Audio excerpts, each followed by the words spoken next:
I hope you all are doing very well. The topic of our today's lecture is what is mental status examination, जिसको हम shortly MSE भी कहते हैं. तो आज हम ये देखेंगे कि मेंटल स्टेटस एग्जामिनेशन क्या है, कैसे यूज़ होता है, इसमें कौन कौन से एस्पेक्ट्स और डोमेन्स होते हैं जो हम कवर कर रहे होते हैं. सो स्टार्ट करते हैं. सबसे पहले हम इसकी डेफिनेशन देखते हैं कि ये है क्या. सो मेंटल स्टेटस एग्जामिनेशन और MSE is a standard tool used by clinicians to assess the basic functioning of a client. MSE एक टूल है जो कि क्लिनिशियंस यूज़ कर रहे होते हैं अपने क्लाइंट की या इंडिविजुअल की बेसिक फंक्शनिंग को असेस करने के लिए. हम उसकी कौन कौन सी फंक्शनिंग या कौन कौन से एस्पेक्ट्स असेस कर रहे होते हैं. तो उसमें मूड आता है, कॉग्निशन आती है, परसेप्शन, थॉट्स, बिहेवियर्स, इनसाइट और जजमेंट. तो ये कुछ एस्पेक्ट्स हैं या कैटेगरीज कहते हैं इसको हम, जो कि हम मेंटल स्टेटस एग्जामिनेशन में असेस कर रहे होते हैं. ये मेंटल स्टेटस एग्जामिनेशन या MSE का फॉर्म है जो कि हम यूज़ करते हैं. इसको यूज़ करके ही हम फिलअप कर रहे होते हैं. ये हम कब यूज़ करते हैं कि जब आप अपनी मींस एज अ साइकोलॉजिस्ट जब आप अपनी क्लिनिक में बैठे होते हो और जब आपके पास कोई क्लाइंट या कोई पेशेंट आता है तो उससे जब आप हिस्ट्री टेकिंग करते हो, जब उसके बारे में आप इंफॉर्मेशन गैदर कर रहे होते हो, तो उस वक्त ये MSE भी जो है हमें फिल करना होता है. उसको ऑब्ज़र्व करके, उसको उससे पूछ के हम कुछ टेस्ट अप्लाई करते हैं, हम जो है इंटरव्यू कंडक्ट कर रहे होते हैं और ऑब्जर्वेशन के थ्रू भी जो है हम इस फॉर्म को फिल कर रहे होते हैं. तो MSE में जो फैक्टर्स हैं या जो डोमेन्स हम कवर कर रहे होते हैं उसमें सबसे पहले ऑब्जर्वेशन आती है. ऑब्जर्वेशन में भी further appearance, speech, eye contact, motor activity, affect. फिर मूड हम उसका देखते हैं, फिर उसकी कॉग्निशन देखी जाती है, फिर परसेप्शन, थॉट्स, बिहेवियर, इनसाइट और लास्ट में जजमेंट. अब ये जो मेंटल स्टेटस एग्ज़ाम जो मैंने अपनी यहाँ पे पिक्चर डाली है, ये ज़रूरी नहीं कि तमाम इंस्टीट्यूट्स का सेम ही होगा या यही मेंटल स्टेटस एग्ज़ाम जो है वो हम सब यूज़ करेंगे अपने क्लाइंट को या पेशेंट को असेस करने के लिए. हर एक इंस्टीट्यूट का, हर एक ऑर्गेनाइजेशन का, हर एक क्लिनिशियन का या हर किसी हॉस्पिटल का या रिहैब सेंटर का अपना अपना फॉर्म किया हुआ मेंटल स्टेटस एग्जामिनेशन हो सकता है. कोई एक स्पेसिफिक या पर्टिकुलर मेंटल स्टेटस एग्ज़ाम नहीं है जो कि हम यूज़ कर रहे होते हैं, लेकिन उनमें जो फैक्टर्स होते हैं, जो एस्पेक्ट्स होते हैं या जो डोमेन्स हैं जो हम असेस कर रहे होते हैं अपनी क्लाइंट की, वो तमाम फॉर्म्स के अंदर एक जैसी ही होती हैं. जैसे अगर ऑब्जर्वेशन है तो उसमें हम अपीयरेंस, स्पीच, आई कॉन्टैक्ट वगैरह देख रहे होते हैं. हम मूड देखेंगे. कॉग्निशन में ओरिएंटेशन इम्पेयरमेंट, मेमोरी इम्पेयरमेंट, ये भी तमाम फॉर्म्स में कॉमन होगी. मीन्स उस फॉर्म का जो मेंटल स्टेटस एग्ज़ाम है उसका डिज़ाइन या उसका जो फॉर्मेट है वो चेंज हो सकता है, वो वेरी भी कर रहा होता है फ्रॉम इंस्टीट्यूट टू इंस्टीट्यूट. लेकिन जो है इसके अंदर जो चीज़ें हम असेस कर रहे होते हैं, जो एस्पेक्ट्स हम असेस कर रहे होते हैं, वो सब सेम ही होंगे. तो अब वन बाय वन मैं आपको इन एस्पेक्ट्स के बारे में बताऊंगी ये क्या है, इनकी जो फर्दर टाइप्स लिखी हुई हैं कि आप कैसे जो है कोई क्लाइंट आपके पास आता है तो आप कैसे उसको देख के आपने कौन सा ऑप्शन जो है वो टिक करना होता है. ये तमाम चीज़ें जो है हम वो कवर करेंगे MSE में. तो इसकी जो वीडियो है वो लंबी बननी थी, तो इस वजह से मैंने जो है इस सेक्शन में मींस इस वीडियो में हम सिर्फ और सिर्फ ऑब्जर्वेशन के पार्ट को कवर करेंगे. फिर फर्दर जो पार्ट्स हैं mood, cognition, perception, thoughts, behaviour, insight और जजमेंट, इसकी फर्दर जो है 2 वीडियोज़ जो है मैं वो अपलोड करूँगी. इससे आपको अच्छे से क्लियर होगा. तो स्टार्ट करते हैं. सबसे पहले आती है ऑब्जर्वेशन. सो ऑब्जर्वेशन क्या है ये हम सब जानते हैं, लेकिन हम इसकी डेफिनेशन फिर भी देख लेते हैं कि ऑब्जर्वेशन क्या होता है. ऑब्जर्वेशन इज़ द केयरफुल और close examination of an individual, object, process और other phenomena for the purpose of collecting data. Individual को या आपके पास कोई क्लाइंट आता है उसकी केयरफुल उसकी क्लोज एग्जामिनेशन को हम ऑब्जर्वेशन कहते हैं। और ये हम क्यों कर रहे होते हैं? क्योंकि अगर हमने डेटा ही कलेक्ट नहीं किया होगा, हमें पता ही नहीं होगा कि क्या क्या प्रॉब्लम्स हैं, तो सबसे पहले जब कोई भी पेशेंट या कोई भी इंडिविजुअल आपके पास आता है तो सबसे पहले वो आपको बताता है कि उसको हुआ क्या है। तो वो डेटा कलेक्शन के लिए हम जो है सबसे पहले ऑब्जर्वेशन करते हैं। अब ऑब्जर्वेशन में फर्दर आपके पास 5 एलिमेंट्स आते हैं। अपीयरेंस होती है, स्पीच होती है, आई कांटेक्ट होता है, मोटर एक्टिविटी होती है और अफेक्ट होता है। आज की इस वीडियो में हम इन 5 एस्पेक्ट्स को डिटेल के साथ कवर करेंगे। सो फर्स्ट है अपीयरेंस। अपीयरेंस हम तमाम लोग जानते हैं, द वे दैट समवन और समथिंग लुक्स। एक इंडिविजुअल या किसी चीज़ को, यहाँ हम ह्यूमन के साथ डील कर रहे हैं तो हम यहाँ पे ह्यूमन को ही डिस्कस करेंगे। तो एक ह्यूमन को आप किस तरह देखते हो, ठीक है, उसको देखने का जो अंदाज़ है या वो किस तरह आपको दिख रहा है वो कहलाती है आपकी अपीयरेंस। अब इस फॉर्म के अकॉर्डिंग जो टाइप्स ऑफ अपीयरेंस हैं वो है नीट, डिसहेबल्ड, इनएप्रोप्रिएट और बिजार। अब वन बाय वन मैं इसको डिफ़ाइन करूँगी। जब आपके पास कोई क्लाइंट आया है या कोई इंडिविजुअल आया है तो आपने कौन सी अपीयरेंस के ऑप्शन पे कब टिक करना है। सो नीट अपीयरेंस हम कहते हैं क्लीन, टाइडी और ऑर्डरली। एक इंडिविजुअल आपके पास आया है, ठीक है, कोई क्लाइंट आया, आप क्लिनिक में बैठे हुए हो अपनी सीट के ऊपर, डोर नॉक होता है और वो इंडिविजुअल जो है, क्लाइंट जो है आपके रूम में एंटर होता है, तो आप उसको ऑब्ज़र्व करना स्टार्ट करते हो। तो आप देखते हो कि उसकी जो ड्रेसिंग है वो क्लीन है, टाइडी है और ऑर्डरली है। साफ़ सुथरे एक ऑर्डर में, एक सीक्वेंस में जो है उसने कपड़े जो है वो पहने हुए हैं, शूज़ पहने हुए हैं, ठीक है, वॉटेवर, वो साफ़ सुथरा है, ऑर्डर में है, टाइडी है, ठीक है। अगर आपके क्लाइंट की अपीयरेंस नीट है तो आप नीट पे टिक कर दोगे। सेकंड आता है डिसहेबल्ड अपीयरेंस। डिसहेबल्ड अपीयरेंस का मतलब है मैसी, अनटाइडी और डिसऑर्डर्ड। मीन्स आपके क्लाइंट के या उस इंडिविजुअल के कपड़े जो है वो गंदे हुए में हैं या अनटाइडी हैं या वो डिसऑर्डर्ड अपीयरेंस है उसकी। मीन्स के एक उसने स्लीव जो है अपनी ऊपर चढ़ाई हुई है, एक दूसरे हाथ की जो स्लीव है वो उसके बटन बंद हैं, दूसरी के नहीं हैं, ठीक है, इस तरह से। थर्ड आती है इनएप्रोप्रिएट अपीयरेंस। इनएप्रोप्रिएट में क्या है, जो उसकी अपीयरेंस होगी, जो उसकी ड्रेसिंग होगी वो प्रॉपर नहीं होगी, वो सूटेबल नहीं होगी सिचुएशन के अकॉर्डिंग। मीन्स जैसे अगर कोई क्लाइंट आता है तो आप देखते हो कि उसने जो है एक पाँव में जो है वो दूसरा शूज़ पहना हुआ है, दूसरे पाँव में उसका जो शूज़ है वो दूसरा है, या सॉक्स जो है वो चेंज हो सकते हैं, एक पाँव में जो है वो दूसरा सॉक्स है, दूसरे में दूसरा पहना हुआ है, इस तरह से।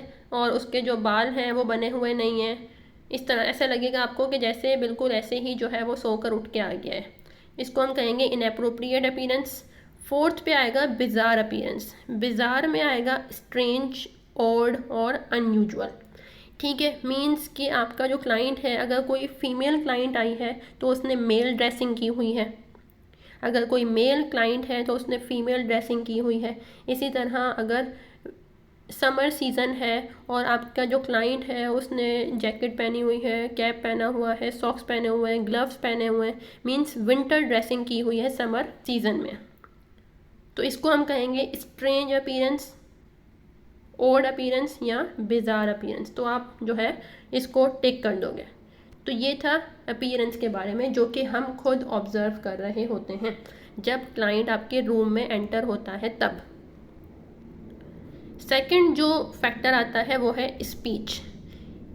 अब क्लाइंट रूम में एंटर हो गया, आपके पास आके बैठ गया है, अब आप उससे बात स्टार्ट करते हो। मीन्स अब यहाँ पे हम उसकी स्पीच को नोट करते हैं, उसकी स्पीच को ऑब्जर्व किया जाता है। तो सबसे पहले स्पीच होती क्या है? स्पीच हम कहते हैं प्रोडक्शन ऑफ साउंड को सिंपली, लेकिन यहाँ पे एक टेक्निकल डेफिनेशन मैंने लिखी है कि स्पीच क्या है, the combination of articulation, fluency, voice and quality of the production of the words. Means जो उसकी जो वर्ड्स की प्रोडक्शन है या जो साउंड वो प्रोड्यूस कर रहा है वो क्लियरली प्रोनाउंस होना चाहिए। मीन्स अगर कोई वर्ड बोल रहा है तो उसकी प्रोनाउंसिएशन जो है वो क्लियर हो, आपको अंडरस्टैंड होनी चाहिए। सेकेंडली उसकी फ्लुएंसी, मीन्स उसका जो वर्ड्स का फ्लो है वो भी एप्रोप्रिएट होना चाहिए। थर्ड उसकी वॉइस, वॉइस कहते हैं हम इंटोनेशन को। इंटोनेशन क्या होता है कि उसकी जो वॉइस है या जो उसकी जो पिच है साउंड की वो हाई और लो हो रही हो। जैसे कुछ लोग होते हैं ना बहुत धीमा बोलते हैं और कुछ लोग जो है वो बहुत, उनकी आवाज़ जो है वो बहुत भारी होती है, या कुछ की जो है बहुत बारीक आवाज़ होती है। ठीक है, इस तरह से उनकी जो मतलब बात करते वक्त ही उनके कभी उनकी आवाज़ कम हो जाती है, कभी तेज़ हो जाती है। ठीक है, तो ये चीज़ भी हम जो है वो ऑब्ज़र्व करते हैं। तो ये कहलाती है आपकी वॉइस, उसके जो साउंड का हाई और लो होना। उसके बाद जो वर्ड्स की क्वालिटी है वो हम जो है वो ऑब्ज़र्व कर रहे होते हैं। ठीक है, ये आती है आपके पास स्पीच। अब स्पीच जो है जो कि हम ऑब्ज़र्व करते हैं अपने एमएससी के लिए, उसमें 4 टाइप्स की आती है। नॉर्मल होती है, टेंजेंशियल होती है, प्रेशर्ड होती है और इम्पोवरिश्ड होती है। तो सबसे पहले नॉर्मल स्पीच, तो आपको अब तक समझ आ गया होगा कि क्लियर और appropriate production of sounds to form spoken words. जो क्लाइंट आप जो उससे क्वेश्चन कर रहे हो, आप उससे बात कर रहे हो, तो उसकी जो वॉइस है या जो उसकी प्रोडक्शन ऑफ वर्ड्स है वो बिल्कुल क्लियर हो, उसकी प्रोनाउंसिएशन, उसकी फ्लुएंसी, उसकी इंटोनेशन, उसकी क्वालिटी जो है क्लियर होनी चाहिए और अप्रोप्रिएट होनी चाहिए। ठीक है, तब हम नॉर्मल स्पीच के ऊपर टिक करेंगे। सेकेंडली आती है टेंजेंशियल स्पीच। टेंजेंशियल स्पीच पे हम टिक तब करेंगे जब आपके क्लाइंट या आपका जो क्लाइंट है, जब आप उससे बात कर रहे हो, आपने उससे कोई क्वेश्चन किया है और वो रिपीटेडली बार बार उस ओरिजिनल सब्जेक्ट से डाइवर्ट हो रहा है। आपने उससे पूछा है कि आप यहाँ पे क्यों आए हो, आपको यहाँ पे क्यों लाया गया है, आपको क्या हुआ है, तो वो जो है वो उसको आंसर करते करते वो एकदम से दूसरी बात पे चले जाता है, दूसरी से तीसरी पे चले जाता है। मतलब एक सीक्वेंस के साथ एक उस ओरिजिनल सब्जेक्ट पे वो अटेंशन पे नहीं कर पा रहा है, वो उसके ऊपर रह नहीं पा रहा है। अब ये क्यों होता है?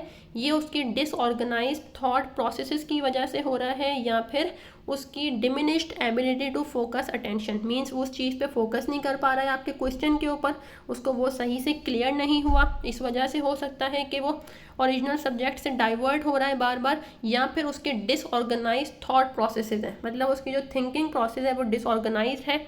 वो किसी एक थॉट को, मतलब बात करते करते उसको कोई दूसरी थॉट आती है, वो उस पे बात करना स्टार्ट कर देता है, फिर उसको तीसरी थॉट आती है तो वो उस पे बात करना स्टार्ट कर देता है। तो इस वजह से जो आपका मेन क्वेश्चन होता है, जो आपका ओरिजिनल सब्जेक्ट होता है, आपका क्लाइंट उस पर स्टे नहीं कर पा रहा होता, वो रिपीटेडली उस ओरिजिनल सब्जेक्ट से डाइवर्ट हो रहा होता है। तो ये होगी टेंजेंशियल स्पीच। थर्ड आती है प्रेशर्ड स्पीच। प्रेशर्ड स्पीच हम तब टिक करेंगे जब उसकी जो स्पीच है वो एक्सीलरेटेड होगी या फिर अनकंट्रोल्ड होगी। मीन्स वो अगर एक दफ़ा आपने उससे बात करना स्टार्ट की तो वो चुप ही नहीं हो रहा है, आपको बात करने का मौका ही नहीं दे रहा है। आपको आपका क्लाइंट, आपने उससे कोई क्वेश्चन किया है, आपको यहाँ पे क्यों लाया गया है, तो उसने जो उस पर बात स्टार्ट की है वो उस पर बात करना ख़त्म कर ही नहीं रहा। तो मजबूरन आपको जो है उसको कुछ करके रोकना पड़ता है कि ठीक है, आपकी मैंने बात सुन ली है, अब आप मुझे दूसरे सवाल का आंसर दें। मतलब वो जो है वो बात करना बंद ही नहीं करते, एक दफ़ा जब शुरू होते हैं तो स्टॉप ही नहीं होते, तो उसकी एक्सीलरेटेड स्पीच होती है, अनकंट्रोल्ड स्पीच होती है। फिर फोर्थ पे आती है इम्पोवरिश्ड स्पीच, जिसको हम एलोगिया भी कहते हैं। एलोगिया जो है वो स्किज़ोफ्रेनिया के नेगेटिव सिम्टम में आता है। एलोगिया या इम्पोवरिश्ड स्पीच वो होती है जिसमें आपका क्लाइंट जो है उसकी जो स्पीच है वो बहुत ज़्यादा ब्रीफ हो जाती है। मीन्स आपने उससे कोई क्वेश्चन किया है तो वो या तो उसको आंसर ही नहीं करता, या फिर उसको अच्छा ठीक है, इस तरह से जो है वो आपकी बात को आंसर करता है, आपके क्वेश्चन को आंसर करता है कुछ एलेबोरेशंस के थ्रू। मतलब आप अगर कोई चीज़ जानना चाह रहे हो उससे कि अगर वो ज़्यादा बात करें, ऐसे ही होता है ना कि आप उससे को क्वेश्चन करते हो और वो बात करता जाता है और आप उसकी बात को नोट करते जाते हो और ऑब्ज़र्व करते जाते हो कि इसके अंदर ये मसले हैं, लेकिन अब वो बंदा जो है वो बात ही नहीं कर रहा है, तो फिर आपको जो है वो प्रॉब्लम आती है। तो आपको जो है वो क्वेश्चनिंग कर करके जो है उससे बात पूछनी पड़ती है। तो इसको हम कहते हैं इम्पोवरिश्ड स्पीच। तो यहाँ पे जो है स्पीच का सेक्शन ख़त्म होता है। थर्ड जो है हम उसके आई कांटेक्ट को ऑब्ज़र्व करते हैं। आई कांटेक्ट हम तमाम लोग जानते हैं क्या है, जिसमें दो लोग जो है वो डायरेक्टली एक दूसरे की आंखों में जो है वो देख रहे होते हैं। ठीक है, अब MSE में जो है वो 3 टाइप के जो है वो आई कांटेक्ट होते हैं जो कि हम ऑब्जर्व कर रहे होते हैं। सबसे पहले होता है नॉर्मल आई कांटेक्ट, फिर होता है इंटेंस आई कांटेक्ट और थर्ड होता है avoidant eye contact. Normal eye contact मैंने एक रिसर्च के अकॉर्डिंग यहाँ पे मेंशन किया है कि नॉर्मल आई कांटेक्ट में an individual should maintain eye contact for 50% of the time while speaking and 70% of the time while listening. Means अगर कोई इंडिविजुअल बात कर रहा है तब उसको 50% आई कांटेक्ट जो है वो मेंटेन करना होता है, लेकिन अगर कोई इंडिविजुअल बात सुन रहा है तो उसको 70% जो है इंडिविजुअल के साथ जो है वो आई कांटेक्ट मेंटेन करना होता है। तो इसको नॉर्मल आई कांटेक्ट कहा गया है एक रिसर्च के अकॉर्डिंग। सेकंड आता है intense eye contact. Intense eye contact में क्या होता है कि आपका क्लाइंट जो है वो मोर देन यूजुअल जो है वो आई कांटेक्ट आपके साथ मेंटेन कर रहा है। इसको हम गेजिंग भी कहते हैं, GAZING, गेजिंग, और ये जो है वो अट्रैक्शन को शो करता है। थर्ड पे है avoidant eye contact. Avoidant eye contact में क्या है, जो आपका क्लाइंट है या जो इंडिविजुअल है वो आपसे आई कांटेक्ट नहीं करेगा। मींस जैसे अगर वो आपको कुछ बता रहा है या आपकी बात सुन रहा है, आपका क्लाइंट आपकी बात सुन रहा है, तो उसको 70% आई कांटेक्ट मेंटेन रखना चाहिए अकॉर्डिंग टू दी रिसर्च, लेकिन वो जो है वो 30% आई कांटेक्ट मेंटेन कर रहा है। मीन्स जब आप उसको कुछ बात बता रहे हो कि हाँ जो है ये आपके साथ इस वजह से होता है, आपका इतना गुस्सा करना ठीक नहीं है, घर वाले आपसे परेशान होते हैं, फॉर सपोज आप ऐसी बातें कर रहे हो अपने क्लाइंट के साथ, तो अब आपका क्लाइंट जो है वो इस बात के दौरान जो है आपकी आंखों में नहीं देख रहा, कभी नीचे देख के आपकी बात सुन रहा है, सही है, कभी वहाँ देख रहा है, कभी वहाँ देख रहा है, ठीक है, तो इसको हम कहेंगे अवॉइडेंट आई कांटेक्ट। तो ये था आई कांटेक्ट जो कि हम ऑब्जर्व करते हैं। फिर आती है मोटर एक्टिविटी। इसके बाद हम अपने क्लाइंट की मोटर एक्टिविटी को ऑब्जर्व करते हैं। मोटर एक्टिविटी हम कहते हैं मसल्स की मूवमेंट को। आपके क्लाइंट के जो मसल्स हैं उसकी मूवमेंट किस तरह की है, ठीक है। मसल मूवमेंट में आपकी sitting, walking, crawling, standing, swimming, कोई काम करना, ठीक है, ये तमाम चीज़ें आपकी मोटर एक्टिविटीज़ में आती हैं, ठीक है। अब टाइप्स ऑफ मोटर एक्टिविटी जो है वो 4 होती हैं MSE में।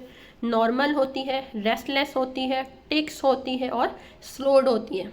सबसे पहले नॉर्मल मोटर एक्टिविटी, तो हम सब इससे वाकिफ़ हैं। नॉर्मल मसल मूवमेंट, आपको कोई काम कहा गया है कि मुझे पानी पिला दो या मुझे मेरा फ़ोन ला के दे दो या गेट पे देख लो कौन आया है, ठीक है, तो तब वो जा रहा है, आ रहा है, ठीक है, उसकी नॉर्मल उसकी जो है बॉडी की मूवमेंट है या मसल्स की मूवमेंट है। सेकंड आती है restless motor activity. Restless motor activity में क्या है, जो पर्सन है वो विदाउट रीज़न जो है वो मूवमेंट्स कर रहा होता है। जैसे एंजाइटी में होता है ना कि वो सुकून से नहीं बैठ पा रहा होता, कभी यहाँ कभी उधर, बार बार वहाँ से वहाँ घूम रहा है, ठीक है। जैसे फॉर सपोज आपका क्लाइंट अगर आपके सामने बैठा हुआ होगा, आप उससे केस हिस्ट्री ले रहे होगे, आप उससे बात कर रहे होगे, तो आपका क्लाइंट जो है बार बार बाहर देख रहा होगा कि मैं कब जाऊँगा, मुझे कब लेने आएंगे, बार बार जो है इस तरफ उधर अपनी शर्ट ठीक कर रहा होगा, तो इसको हम कहेंगे रेस्टलेस मोटर एक्टिविटी। थर्ड आती है tics motor activity. Tics motor activity में आपके क्लाइंट की इरेगुलर, अनकंट्रोलेबल, अनवांटेड और रेपिटेटिव मूवमेंट होगी मसल्स की।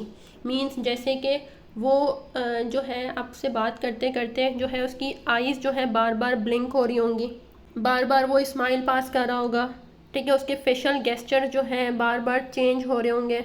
ये वो एक्टिविटीज़ हैं, ये वो मसल मूवमेंट्स हैं जो कि उसके कंट्रोल में नहीं है, ठीक है, इरेगुलर है, अनवांटेड है, ठीक है। इसके बाद आती है slow motor activity. Slow motor activity में क्या है कि आपका जो क्लाइंट है उसकी जो मसल मूवमेंट है बॉडी की वो बहुत ज़्यादा स्लो होगी। जैसे अगर उसको कोई फॉर सपोज आप वहाँ बैठे बैठे मीन सेशन के दौरान ही आप उसकी केस हिस्ट्री लेते हो, उसको कोई कॉल आती है या उसको कोई बाहर से बुलाने आता है, तो हम उसको कहते हैं कि चलें अच्छा जाएँ देख के आएँ क्या कह रहे हैं, ठीक है। मतलब उसकी मोटर एक्टिविटी को असेस करने के लिए अगर हम ये कह दें तो हम देखें कि मतलब उसको कितना टाइम लग रहा है, वो कैसे जा रहे हैं, कैसे वो आके बैठते हैं, या जब वो आपकी क्लिनिक में एंटर ही होता है तभी आपको ये चीज़ ऑब्जर्व हो जाती है कि हाँ उसकी मोटर एक्टिविटी स्लो है, टिक्स है, नॉर्मल है या फिर रेस्टलेस है। तो ये मोटर एक्टिविटी के बारे में हो गया। फिर लास्ट आता है ऑब्जर्वेशन में अफेक्ट। अफेक्ट हम कहते हैं experience of feeling and emotion. आपका क्लाइंट जो है उसकी जो फीलिंग्स और इमोशंस को वो कैसे एक्सपीरियंस करता है।